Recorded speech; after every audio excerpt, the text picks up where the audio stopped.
अगर प्रशांत किशोर वोट ले रहा है फर्स्ट टाइमर के तौर पर तो किसी का तो काटेगा।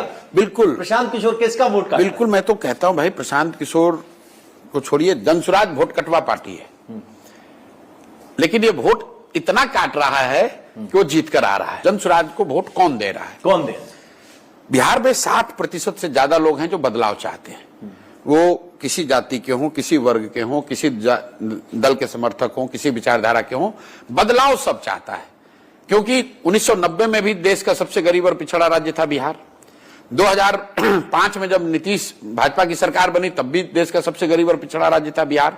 और आज 2025 में भी देश का सबसे गरीब, पिछड़ा, बेरोजगार, पलायन वाला राज्य है बिहार। तो 30-35 साल से जो लोगों ने यहां पर कष्ट में जो अपना जीवन बिताया है, उसकी वजह से बदलाव सब चाहते हैं। अब आप कहिएगा बदलाव चाहते तो फिर इन्हीं को क्यों वोट दे रहे थे? इसलिए दे रहे थे कि उनके पास विकल्प नहीं था। बिहार में इस तरह का कोई प्रयास नहीं हुआ था। और एक तरह से राजनीतिक बंधुआ मजदूरी बन गई है कि भाई लालू जी के डर से मोदी नीतीश को और मोदी जी के डर से लालू को वोट देना है। हम आपकी जनसुराज में जो भीड़ आ रही है और जिसको लोग कह रहे हैं भाई इतना भीड़ कहां से आ रहा है, जरूर बहुत रुपया खर्चा हो रहा होगा, कोई खर्च नहीं है। भीड़ इसलिए आ रही है कि समाज में 60% से ज्यादा लोग बदलाव चाहते हैं। ये एकदम साइंटिफिकली आपको मैं कह रहा हूं। मैं ये नहीं दावा कर रहा हूं कि हर आदमी जो बदलाव चाहता है वो जनसुराज पे भरोसा करता है। मैं उनमें से नहीं हूं जो बड़बोला हो कहे कि नहीं हर आदमी जो बदलाव चाहता है वो जनसुराज को चाहता है। लेकिन बदलाव चाहने वालों की संख्या 60% है, इसमें कहीं कोई दो मत नहीं है।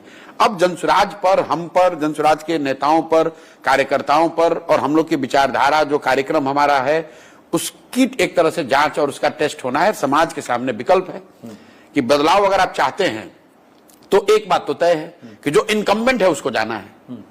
बच गया दो विकल्प, एक राजद का लालू जी का लालटेन और एक जनसुराज।